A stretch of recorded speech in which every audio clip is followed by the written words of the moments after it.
After 6 weeks of intense testimony, the trial of Sean Diddy Combs is coming to an end. This week, both the prosecution and the defense rested their cases and delivered closing arguments. On Friday, Combs' defense lawyer Mark Agnifilo laid out a bold argument about one of Combs' alleged victims, Cassie Ventura, Combs' ex-girlfriend. He described her relationship with Combs as this grand love story, and that it was with these sexual relationships that they were their quote best selves, right? That these were really intimate moments that bonded them. He's talking about how beautiful Cassie is and that she has a sexual confidence, and she should, because she's beautiful. And it's those riffs, I'm just not sure how they're landing. Anne Brannigan is a style reporter for The Post who's been covering this trial. She's in New York at the federal courthouse where Combs is on trial for racketeering conspiracy, sex trafficking, and transportation to engage in prostitution. He has pleaded not guilty to the charges, but if convicted, he could be sent to prison for life. Anne stepped out of the courthouse on Friday during a lunch break to take us inside Combs' defense. So the central thesis in Mark Agnifilo's closing statements on Friday morning is that Sean Combs' bedroom is not a crime scene.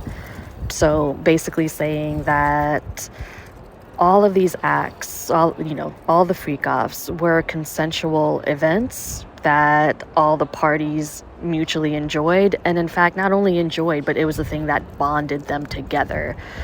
It was part of what made their connection special. It's such a huge pivot, right? It's one thing to suggest that there was more consent and more enthusiasm than the prosecution has alleged, but it's quite another thing to paint it in these really rosy terms. I just don't know what a jury is supposed to take from what he said so far. From the newsroom of The Washington Post, this is Post Reports. I'm Colby Ickowitz, filling in for Elahe Azadi on our coverage of Sean Combs. It's Friday, June 27th. Today, we're going to leave Anne in the courthouse and turn to our federal courts reporter, Shayna Jacobs. We're taking a look at what's happened in this last critical week of the trial, how the defense presented their case, and how the prosecution handled closing arguments. As the case wraps up and the jury deliberates, we discuss when we might get a verdict and how jurors could decide Combs' fate.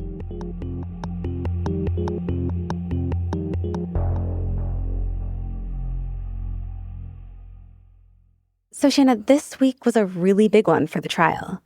As we already heard, today Combs' lawyers are delivering their closing arguments. But I want to rewind for a bit because earlier this week, the defense had the chance to make their case to the jury. This was after federal prosecutors had spent weeks calling witnesses and laying out troves of evidence. But then Combs' defense team took, less than an hour to make their presentation? How did the defense use that very short amount of time? Their presentation was really reserved to introduce a few exhibits to be referred to later, highlighting certain inconsistencies, possibly relatively minor inconsistencies, but inconsistencies nonetheless, from the testimony of a few prosecution witnesses. So what they did in at least a couple of cases was highlight what they see as inconsistencies in witness accounts. So the witnesses, before they testify, meet with the government any number of times to prep and to provide details, provide their accounts. And in a few cases, what they were doing was referring back to making a record of the fact that in prior interviews with the government, this person said something slightly different or said something that they later omitted. So that's the kind of thing that maybe did not seem incredibly significant or impactful in the moment, but maybe part of their bigger case, maybe a small part of their bigger case.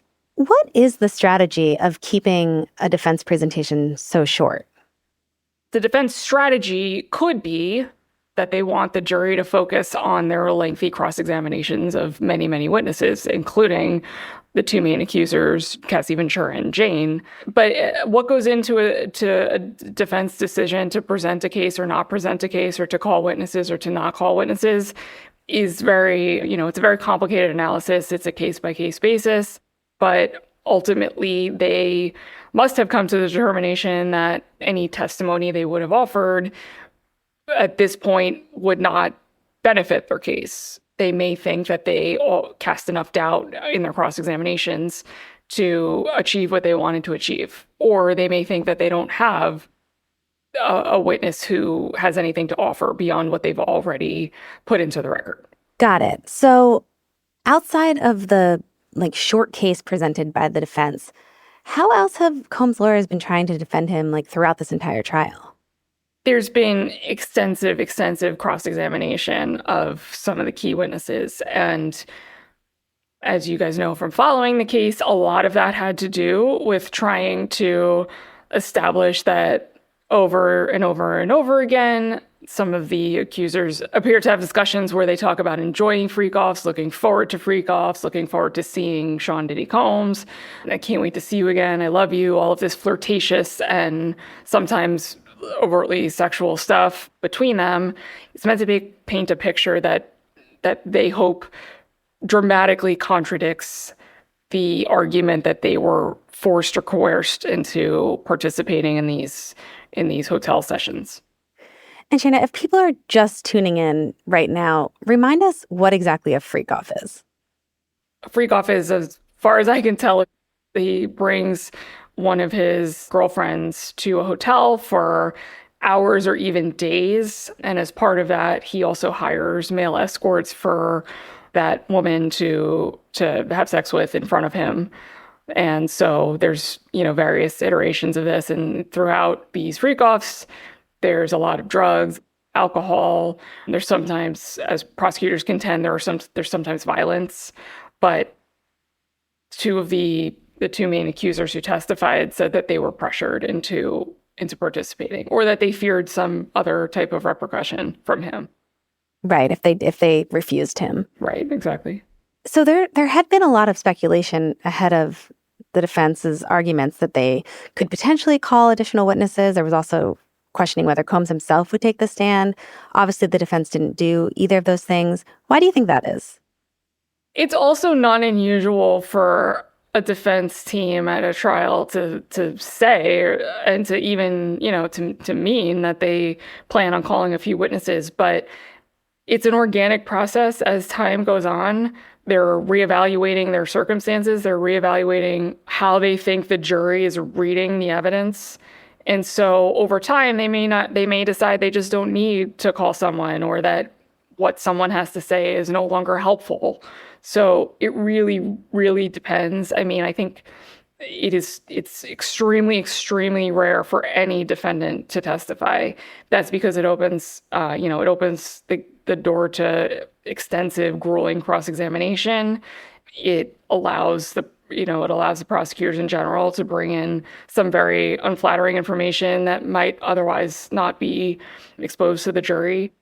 And in this case, it's certainly the expectation that a lot of incriminating stuff might come in. So it's really just a matter of what the team decides is best for their case as time goes on. And it is also, like I said, not unusual at all for defense lawyers to plan on calling several people, to prep several people, to even have them ready. They might be in New York waiting just in case they decide that they want to call them, but to ultimately decide not to bring in anyone.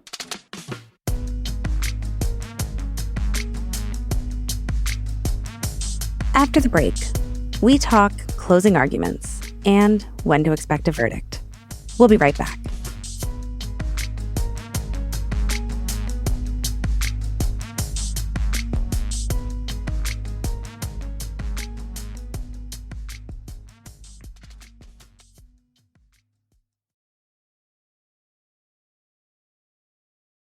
So, closing arguments started Thursday. Can you talk a little bit about the importance of closing arguments in general? What does each side need to accomplish here? So closing arguments are very important for both sides. What the government did was distill nearly 2 months worth of evidence and testimony, all of that material into concise theory for each count. At the same time, it is a roadmap to conviction. They're laying out exactly how a juror can rationalize under the law getting from point A to point B, and point B is guilty. The defense is going to try very hard to attack the heart of the prosecution's case. And the heart of the case is what the accusers were allegedly forced or coerced into doing. But there's a lot of other aspects they have to address. There's a lot of nuance to the prosecution's case, especially for the conspiracy count. And there's a lot of potential racketeering acts, also known as crimes, potential crimes that the government alleges. So they've got to address those things. And so how did, we heard the prosecution's closing arguments on Thursday. How did they approach this really important moment? And how long did they take to make that case? They took about 5 hours after Wow. originally planning to take about 4 hours, which probably is to be expected because they want to be thorough, and they were extremely thorough. I mean, they sort of left no stone unturned. I mean, really, it's a refresher course. You're explaining the charges, you're explaining what the evidence is and how it applies to the charges. There were so many exhibits in the case. There was so much testimony that they were essentially pulling actual snippets from the transcript in some case, and actual text messages, and piecing them together like a puzzle to create this picture of a proven beyond a reasonable doubt racketeering, conspiracy, sex trafficking, transportation, prostitution case. So it's really just tying everything together. And that's not, that is an involved task. It is nearly 2 months worth of evidence. So tying it together, you can understand how that might take 5 hours. Yeah. Was there anything that you heard today that stands out in terms of it was a particularly powerful moment or a surprising moment? The prosecutor really pulled together how many different options there were to convict on racketeering conspiracy, how many different avenues the jury had to get there. So bringing it together in that sort of a clear, very, very concise way was a pretty powerful moment. The prosecutor pretty early on said, I just described for you one instance of drug distribution out of many, many others discussed in this case. And I've already proven racketeering conspiracy with that alone. And she talked for another several hours. So, bringing home just how much the government believes they have to work with was a pretty significant moment. So, Shana, as the prosecution is going through its closing arguments and kind of detailing these weeks of evidence and charges against Combs, you're there. What is Combs doing? How does he look? So throughout the trial, he was very engaged. It appeared to be taking a very active part in his defense and writing down notes and constantly conferring with his lawyers and passing them notes, watching witnesses intently. I mean, really just alert and engaged constantly. On Thursday, during the government's summation, Sean Combs' demeanor noticeably shifted from what it had been earlier in the case. And he was kind of slouched back in his seat for a while. He was looking down. He was looking straight ahead. He was avoiding looking at the jury. And he appeared nervous. He was fidgeting a bit, and he was kind of shaking his leg as he sat there, and just kind of looked a lot more sheepish than he had in the past. Yeah, I imagine it's a lot to have it all compressed like that, to hear it all in one take, all the things that have come out against you, and have to kind of take that all in. Yeah, and the government gets the full word. So really, they ran the show. He didn't have an opportunity to chime up and say, that's not true, or whatever he would say to counter their argument. So, I mean, it's probably hard to sit there and listen to if you can't defend yourself in the moment. Right. And we heard from our colleague Anne Brannigan at the top of the show about what the defense did during their closing arguments. It sounds like they took a very bold strategy there, and that Combs, he was really sitting up more attentively at this point during the trial. But when the defense finishes, when their closing is done, tell us what happens next. After the defense finishes its summation, the prosecution gets more time to argue. They get what's called a rebuttal. So there will be a bit of that. After summations, the judge is going to read a probably pretty lengthy charging instruction to the jury. It's everything from legal definitions to what the law, going count by count, what the law is, what they're allowed to consider, what they're not allowed to consider. It is extremely thorough and detailed and long. It might take some time, an hour or two potentially. And then they go into the room and deliberate. And that's, it's up to them what happens next. Do we have any idea or any sense of when we could expect a verdict? That is impossible to predict at this point. And, people like to start reading tea leaves once the jury sends notes in about what it means and how far along they are. They may send a note asking for clarification on one point in the law. So, watchers like to say, oh, maybe they're on this certain count. Maybe they've moved past the big one. Maybe they've already decided it. But, juries are human, and they, are coming at the experience often for the first time ever in their lives. And, it's really not predictable as much as, especially in a big case, people like to think about what they're doing and what they're thinking. So obviously we can't know what the outcome will be, but can you walk us through, what are the possible outcomes of this case? Sure. So the jury could find Sean Combs guilty on all counts, in which case down the line a sentencing would be scheduled and the judge would have to issue a sentence. If he's found guilty on all counts, he's facing at least a minimum of 15 years behind bars because of a mandatory minimum on a couple of the counts he's charged with. He could also be acquitted on all or some of those counts. And if he's acquitted on some of those counts, there will still be sentencing on whatever he's convicted of. There's always the possibility of a hung jury and a mistrial, or the possibility of something going wrong and interrupting the process in a way that pollutes the process so much that the jury can't continue, and mistrials are declared for all sorts of reasons. They're more rare, certainly, than a verdict. So really the main outcomes are conviction on some or all counts, or acquittal. Well, I know we are all waiting anxiously to see what the jury decides. Shayna, thanks so much. I know it's been a long day at the courthouse, so thanks so much for coming on. Thank you. Shayna Jacobs reports on courts and criminal justice for The Post. You also heard from Anne Brannigan at the top of the show. Anne is a style reporter for The Post. That's it for Post Reports. Thanks for listening. Today's show was produced by Peter Bresnan. It was edited by Rena Flores.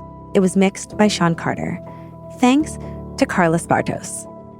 Have a great weekend, and remember, if you love the show, help other people discover it by leaving a rating on Spotify or a rating and review on Apple Podcasts. Our team includes Maggie Penman, Ted Muldoon, Lucy Perkins, Alana Gordon, Ariel Plotnick, Rennie Siermowski, Sabby Robinson, Emma Talkoff, Laura Benchoff, Tadeo Ruiz Sandoval, Thomas Liu, Arjun Singh, Martine Powers, Elahe Azadi, and Renita Jablonski. I'm Colby Ekowitz. We'll be back tomorrow with more stories from The Washington Post.